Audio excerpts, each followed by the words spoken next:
फिलहाल विचाराधीन है। गठबंधन के तहत अगर हम लोग चुनाव लड़ते हैं, वो गठबंधन के भीतर बातचीत के बाद ही वो संख्या मैं आप लोगों के साथ साझा कर सकता हूं। और अगर किसी कारणवश अगर गठबंधन के साथ चुनाव लड़ना नहीं संभव हो, तो ऐसे में कितनी सीटों पर जहां पर पार्टी के मजबूत नेता जो चुनाव लड़ सके और जहां पर पार्टी का संगठन जिन विधानसभाओं में मजबूत होगा, उन सीटों को चिन्हित कर वो सूची आप लोगों के साथ साझा की जाए। चिरागी एक सबसे पहले मैं आप सबका परिचय भी मैं करवा दूं। हमारे झारखंड प्रदेश के हमारे प्रदेश अध्यक्ष वीरेंद्र प्रधान जी मौजूद, यहाँ पर जमुई से हमारे सांसद अरुण भारती जी, खगड़िया से हमारे सांसद राजेश वर्मा जी, वैशाली से हमारी सांसद वीना देवी जी, लोक जनशक्ति पार्टी रामविलास के हमारे राष्ट्रीय उपाध्यक्ष मणिशंकर पांडे जी, समस्तीपुर इलेक्ट्रल एंट्री की बात की है। राहुल गांधी जो है जातिगत जनगणना की बात कर रहे हैं। अभी कल भी जो है उन्होंने इस बात का जिक्र किया है, उस पर गृह मंत्री का जो है आया। आप क्या मानते हैं, आपकी पार्टी क्या मानती है, होनी चाहिए जो अभी होना है जनगणना, उसके साथ जातिगत जनगणना होनी चाहिए? मेरी पार्टी ने अपना रुख इसको लेकर हमेशा से स्पष्ट रखा है कि जातीय जनगणना का पक्षधर लोक जनशक्ति पार्टी रामविलास है। हम लोग चाहते हैं कि जातीय जनगणना हो। इसका कारण है कई बार राज्य सरकार और केंद्र सरकार कई ऐसी योजनाएं बनाती हैं जो उस जाति को मद्देनजर रखते हुए उसको मुख्य धारा के साथ जोड़ने की सोच के साथ वो योजनाएं तैयार की जाती हैं। ऐसे में उस जाति की आबादी कितनी है, ये जानकारी सरकार के पास कम से कम होनी चाहिए, ताकि उसके अनुपात में राशि आवंटित की जा सके उस योजना को लेकर या उस जाति को मुख्य धारा के साथ जोड़ने को लेकर। ये आंकड़े कम से कम सरकार के पास होने चाहिए। मैं इन आंकड़ों को सार्वजनिक करने का पक्षधर नहीं हूं। मैं मानता हूं कि ऐसे आंकड़े समाज में डिवाइड क्रिएट करेंगे। ऐसे में मैं चाहता जरूर हूं, कई बार न्यायालय के द्वारा भी आबादी को लेकर मांग की गई है, पूछा गया है कई बार सरकारों से कि फलाना जाति की क्या आबादी है। तो ऐसे में ये आंकड़े मैं मानता हूं कि कम से कम सरकारों के पास होने चाहिए। क्योंकि आप युवा नेता हैं, क्या झारखंड में अब अलग से चुनाव लड़े या गठबंधन के साथ लड़े? युवाओं को कितना टिकट देंगे? डेफिनेटली मेरी प्रायोरिटी रहेगी। मैं एक अपना एम्प्लॉय समीकरण है मेरा, जहां पे महिला है और युवा है। मैं जातीयता और सांप्रदायिकता से हटकर युवाओं की जमात और महिलाओं की जमात की मैं सोच रखता हूं और मैं चाहता हूं। लिमिटेड सीटों पर मैं लोकसभा का चुनाव लड़ रहा था, बट फिर भी मैंने सुनिश्चित किया कि नारी शक्ति अधिनियम कम से कम मेरी पार्टी में लागू हो। 5 में से 2 सीटों पर मेरी महिला सांसद है, Shambhavi one of the youngest member parliament, Veena ji है यहाँ पर। युवा जोश भी है, अनुभव भी है और महिला रिप्रेजेंटेशन भी है और युवा सांसद भी है। Rajesh is very younger than me, Arun ji है यहाँ पर, शांभवी भी है, वीना जी इस कैटेगरी से थोड़ा सा बाहर है हम भी आप ही के साथ। तो ये मेरी प्राथमिकता जरूर है, युवा महिलाओं को ज्यादा से ज्यादा पार्टी टिकट दे, ये प्रायोरिटी रही। झारखंड में लड़ना पड़ा तो न सिर्फ पार्टी मजबूती से चुनाव लड़ेगी, बल्कि बेहतरीन प्रदर्शन भी हम लोग कर पाएंगे। आपका इलेक्शन जब 5 साल होता है तो एक बार आप नजर आते हैं, आपकी पार्टी नजर आती है, आपके संगठन नजर आते हैं, एक आध सीट पे आप चुनाव लड़ते हैं। इसको क्या माना जाए? आप एक तरफ कहते हैं कि मेरा जन्म जो है बिहार में हुआ था, जब मैं जन्म मेरा हुआ था उसमें बिहारी था। दूसरी तरफ झारखंड को लेकर आपकी पार्टी इस तरह की मंशा रखती है, तो इस पर आप क्या कहेंगे?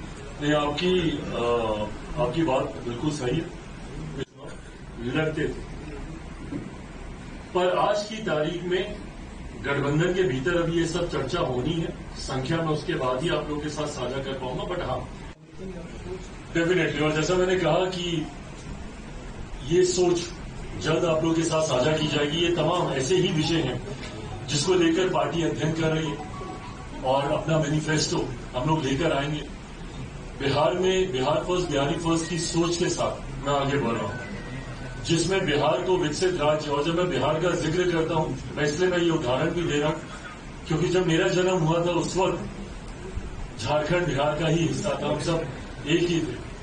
ऐसे में समस्याएं ज्यादा अलग नहीं है झारखंड बिहार में, पलायन को लेकर हो, बेरोजगारी को लेकर हो, विकास को लेकर हो। तो ऐसे में पार्टी इन तमाम विषयों पर अध्ययन कर रही है और ये तमाम चीजें एक कॉन्क्रीट रूप में जल्द आप लोग के समक्ष आए। ठीक है चिराग जी, आप प्रधानमंत्री जी ने इस बात को स्पष्ट कर दिया है कि जो आरक्षण का जो प्रावधान बाबा साहब की सोच के आधार पर था वही रहेगा आने वाले दिनों में। अगर क्योंकि ये स्वतंत्रता राज्यों को, जो सुप्रीम कोर्ट का जो ऑर्डर आया है, राज्यों को ये स्वतंत्रता दी गई है वर्गीकरण को लेकर, क्रीमी लेयर को लेकर। अगर जरूरत पड़ेगी तो सरकार इस पर अध्यादेश भी लेकर आएगी। धारा हटाने का वो वादा कर रहे हैं सर, पाकिस्तान से बातचीत करने के लिए आपका क्या स्टैंड रहता है इस मामले में? भाई यही स्टैंड है जो केंद्र सरकार का है, बिल्कुल सही बात है।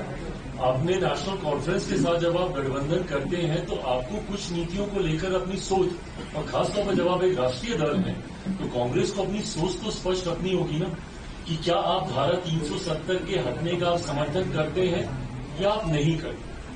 और अगर आप करते हैं समर्थन तो एक ऐसे दल के साथ गठबंधन क्यों जो इस धारा को पुनः लागू करने की बात कर रही है। ऐसे में केंद्र सरकार के साथ मजबूती से इस विषय पर मेरी पार्टी खड़ी है। क्या मानते हैं कि झारखंड में ऐसा कुछ हुआ है अब तक? हाईकोर्ट ने ये भी कहा है और हाईकोर्ट ने कहा है कि केंद्र सरकार जो है वो अब तक एफिडेविट फाइल नहीं कर पा रही। देखिए, हमारी केंद्र की सरकार घुसपैठियों को लेकर अपना रुख शुरू से ही स्पष्ट कर चुकी है। हम लोगों ने कानून भी, कई लोग कई बार इसका विरोध भी करते हैं, बट ये बात भी हम लोग बार बार इसी उद्देश्य के साथ समझाना चाहते हैं कि नागरिकता छीनने वाला कानून नहीं है जब सीए का हम लोग जिक्र करते हैं।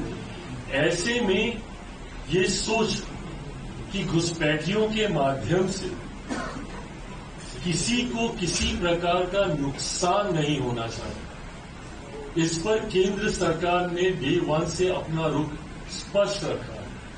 और अगर कहीं पर ऐसी कोई जानकारी आती है तो केंद्र उसके ऊपर कार्रवाई करेगा, इसमें कहीं कोई दो राय नहीं। चिराग जी, जिस तरह से जनशक्ति पार्टी रामविलास की राष्ट्रीय कार्यकारिणी की बैठक आज यहां झारखंड रांची में आयोजित की गई थी, जिसमें देश भर से हमारे कार्यकारिणी के सदस्य यहां पे मौजूद थे। इस कार्यकारिणी की बैठक का मुख्य उद्देश्य राष्ट्रीय अध्यक्ष के चुनाव को लेकर था। हमें राष्ट्रीय अध्यक्ष बने हुए 5 साल हो गए थे और ये प्रक्रिया का हिस्सा है। चुनाव आयोग में ये हर 5 साल के बाद चुनाव की इस प्रक्रिया को हम लोग को दर्ज कराना होता है। पार्टी के संविधान के आधार पर राष्ट्रीय अध्यक्ष का पद 5 साल के लिए होता है। पिछली बार 2019 पार्टी के संस्थापक आदरणीय रामविलास पासवान जी की मौजूदगी में पहली बार लोक जनशक्ति पार्टी रामविलास के हम राष्ट्रीय अध्यक्ष चुने गए थे। बहरहाल उसके बाद पार्टी ने कई तरीके के उतार चढ़ाव देखे, आप लोगों की जानकारी में है ही वो तमाम विषय। पार्टी परिवार में एक टूट हुई, एक नए नाम के साथ हम लोगों ने पार्टी की शुरुआत की, लोक जनशक्ति पार्टी रामविलास। पर यह प्रक्रिया वही है। तो पिछली बार 2019 के नवंबर में हमारा चुनाव हुआ था। इस नवंबर तक दोबारा चुनाव की प्रक्रिया को पूरा करना था, और क्योंकि आने वाले दिनों में कई और राज्यों में चुनाव है और संभवतः उसकी व्यस्तता ज्यादा होगी, झारखंड में भी चुनाव होने वाला है, तो ऐसे में हम लोगों ने इस प्रक्रिया को पूरा किया और आज पुनः हमें लोक जनशक्ति पार्टी रामविलास का राष्ट्रीय अध्यक्ष राष्ट्रीय कार्यकारिणी के द्वारा चुना गया। इसी उद्देश्य के साथ आज हम लोगों ने इस बैठक को रखा भी था। बहरहाल, जहां एक तरफ चुनाव की प्रक्रिया एक महत्वपूर्ण उद्देश्य था इस बैठक का, वहीं अलग अलग राज्यों में हो रहे और होने वाले विधानसभा के चुनाव भी एक चर्चा का विषय थे। झारखंड में भी आने वाले दिनों में चुनाव हो रहा है, हरियाणा में नोटिफिकेशन ऑलरेडी आ चुका है, जम्मू कश्मीर में नोटिफिकेशन आ चुका है। और आज क्योंकि इस बैठक में हर राज्य के हमारे प्रदेश अध्यक्ष भी मौजूद थे, तो ये सुझाव प्रदेश कार्यकारिणी से लिया गया है, प्रदेश की इकाई से लिया गया है कि कौन अपने अपने राज्यों में किस भूमिका में चुनाव लड़ना चाहता है। भूमिका से मेरा तात्पर्य यह है कि गठबंधन के तहत मिलकर चुनाव लड़ना, और या फिर ऐसे राज्य जहां पे हम लोग का संगठन पहले से बहुत ज्यादा मजबूत है, वहां पर अकेले भी चुनाव लड़ने के लिए लोक जनशक्ति पार्टी रामविलास स्वतंत्र है। नागालैंड में हम लोगों ने अकेले चुनाव लड़ा था और वहां पर आज की तारीख में हमारे 2 विधायक, और हाल फिलहाल के दिनों में लोकल बॉडी के इलेक्शन थे तो 2 काउंसलर भी वहां पर हमारे जीते। ऐसे में प्रदेश से जिन जिन राज्यों में चुनाव है वहां पर प्रदेश से भी ये सुझाव मांगा गया। लोक जनशक्ति पार्टी रामविलास का हम लोग का गठबंधन राष्ट्रीय स्तर पर भारतीय जनता पार्टी के साथ है, और लोक जनशक्ति पार्टी रामविलास मजबूती से एनडीए का हम लोग हिस्सा है। पर वो राष्ट्रीय चुनाव की बात है, लोकसभा के चुनाव की बात है। काहे बगाहे अलग अलग समय पर अलग अलग राज्यों में पार्टी ने गठबंधन किए हैं। इसके पूर्व भी 2014 में झारखंड में ही भारतीय जनता पार्टी के साथ हम लोगों का गठबंधन हुआ था, और एक सीट गठबंधन के तहत हम लोगों को दी गई थी, शिकारीपारा की एक सीट, जिसमें हम लोगों ने चुनाव लड़ा था। बहरहाल इस बार ये स्वतंत्रता पूरी तरीके से राज्य इकाई को दी गई है, जो गठबंधन के तहत चुनाव लड़ने के लिए इच्छुक है या अकेले। गठबंधन के तहत राज्य इकाई चुनाव लड़ना चाहती है।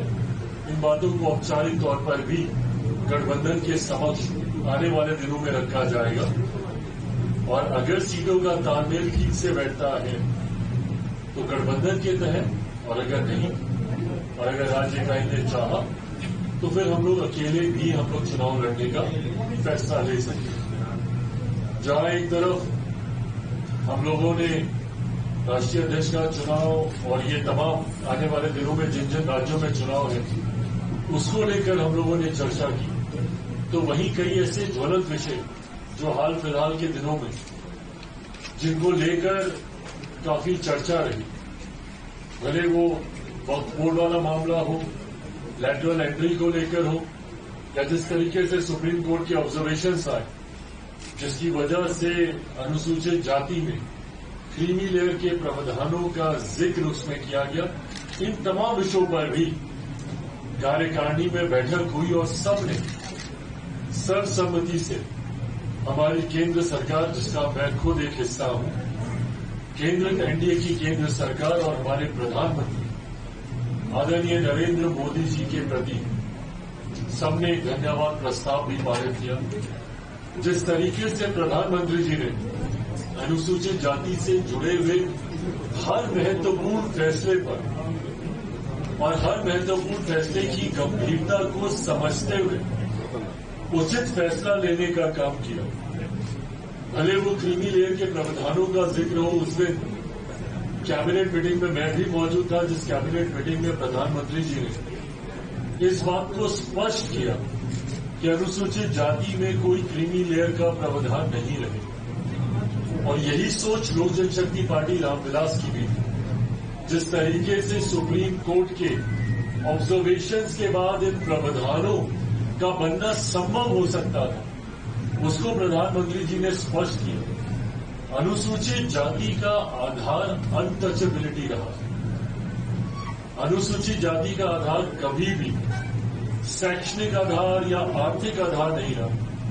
ये वो जातियां हैं जिनको भारत के संविधान में शेड्यूल किया गया है, जो कभी न कभी छुआछूत का शिकार रही, और इसीलिए इन्हें शेड्यूल कास्ट कहलाया गया।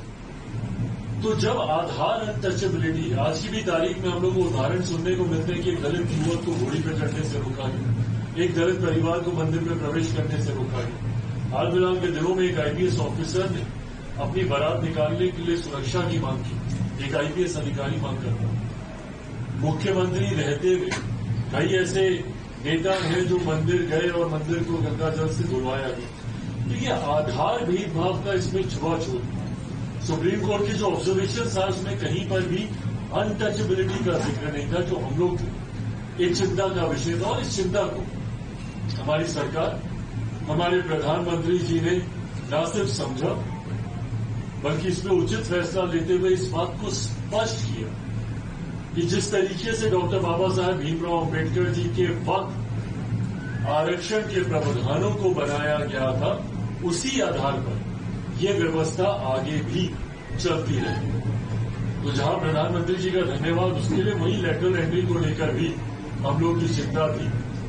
डायरेक्ट नियुक्तियों के माध्यम से जिस तरीके से SC, ST, OBCs के आरक्षण के प्रावधानों को ध्यान में नहीं रखा गया, ये भी हम लोग के लिए एक चिंता का विषय था। इसका एडवर्टीजमेंट को प्रधानमंत्री जी के दिशा निर्देश अनुसार विड्रॉ किया गया, जो पुनः हमारे प्रधानमंत्री जी का कमिटमेंट, उनका समर्पण सामाजिक न्याय के प्रति दर्शाता है। प्रधानमंत्री जी ने हमेशा समाज के उस वर्ग को मुख्य धारा के साथ जोड़ने के लिए फैसले लेने का काम किया